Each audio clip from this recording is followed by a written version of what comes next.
أما بعد فقد قال الله سبحانه تبارك وتعالى وقوله الحق وبشر الصابرين الذين إذا أصابتهم مصيبة قالوا إنا لله وإنا إليه راجعون صلوات فرد محمد.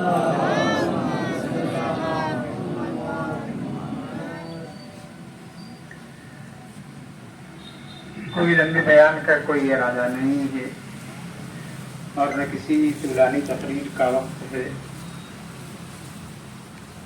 وقت کے تقاضے کو پیش نظر رکھتے ہوئے چند کلمات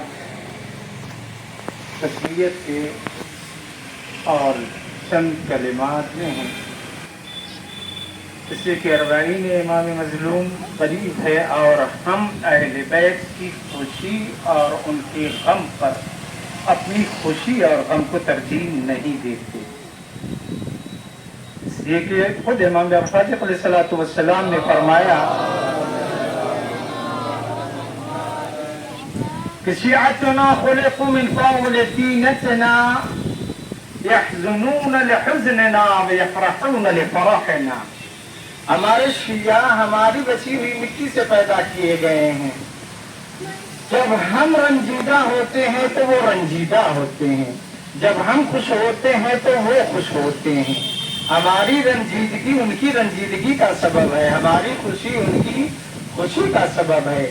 تو چونکہ اربعین امام سے قریب ہیں لذا ہم اربعین امام اور غم امام مظلوم کو اپنے غم کے اوپر مقدم کرتے. ہمارا غم کچھ بھی نہیں اور خدا شاہد ہے کہ اگر یہ غم ہمارے پیش نظر نہ ہوتا, یہ واقعہ کربلا اگر پیش نظر نہ ہوتا اور امام حسین اپنے اعزاء و اقربا کی قربانیوں کو نہ دیتے اور ان کی مثالیں ہمارے پیش نظر نہ ہوتی تو ہمیں اپنے غم کے مداوے کا کوئی راستہ نہیں مل سکتا تھا. آج ان قوم جن کے پاس کوئی آئیڈیل نہیں ہے, کوئی نمونہ نہیں ہے, نہ خوشی کی زندگی گزارنے کا نہ غم کی زندگی گزارنے کا, تو آج دیکھیے وہ کتنی بے نظمی کا شکار ہے وہ اقوام. مگر جن کے پاس آئیڈیل ہے, ان کے پاس نظم ہے اور جو نظم کے ذریعے سے آج دنیا میں زندگی گزار رہے ہیں, خدا کے فضل سے وہ کامیاب زندگی گزار رہے ہیں.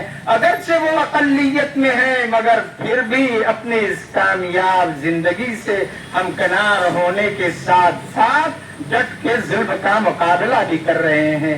اس کے بیان کرنے کا کوئی وقت نہیں ہے, صرف چند کلمات کہ یہ ایسا وقت ہوتا ہے کہ ہر انسان کا دل جب اس مقام پہ آتا ہے تو اس بات کو سوچنے پر مجبور ہو جاتا ہے کہ ایک دن ایسا آئے گا جب ہماری بھی منزل یہی ہوگی, ہمارے لیے بھی ایسا ہی ہوگا کہ جو پوری زندگی ہمارا ساتھ دیتے رہے ہیں, ہمارے ساتھ اٹھتے بیٹھتے رہے ہیں, ہماری آوازوں میں آواز ملاتے رہے ہیں, ہمارے ہر دکھ سکھ میں شریک رہے ہیں, لیکن ان کی وفاداری کا اب یہ آخری وقت ہے. ان کی آخری وفاداری یہی ہے کہ ہمارے جنازے کو اٹھا کے اپنے کاندھوں پر اس سرزمین تک لے آئے اور من و من خاک کے نیچے دفن کر لے. اس کے بعد آغا فراق بینی و بینک, یہ اب تمہاری اور ہماری جدائی کا وقت ہے.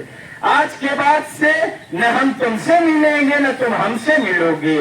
بس یادیں انسان اپنی چھوڑ جاتا ہے.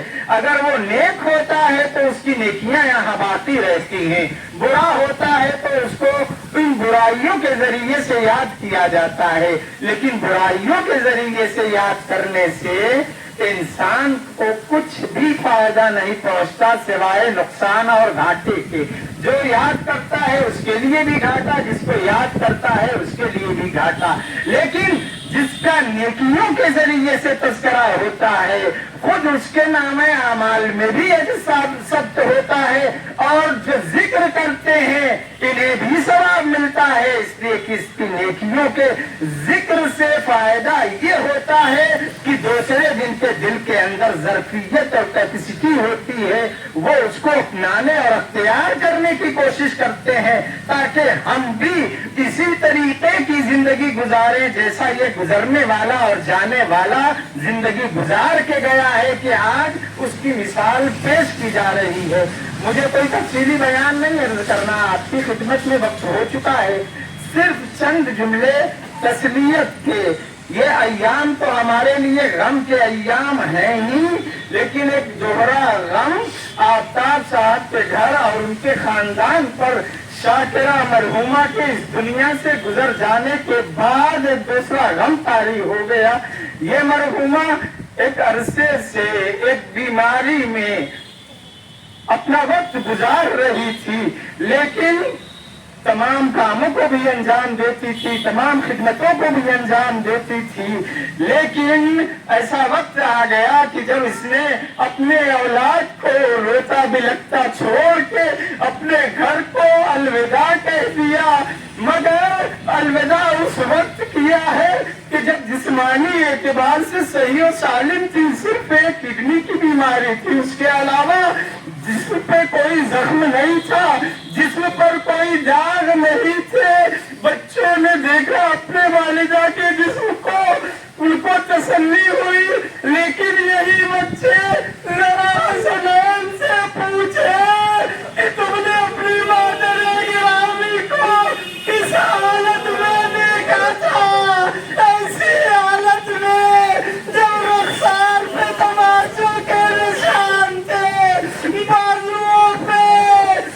بازوؤں پر دروں کے نشان تھے، اور جب اس دنیا سے ان کی ماں جاتی ہے تو اپنی ٹوٹی ہوئی پسلیوں کے ساتھ جاتی ہے. وہ علی جس نے دنیا میں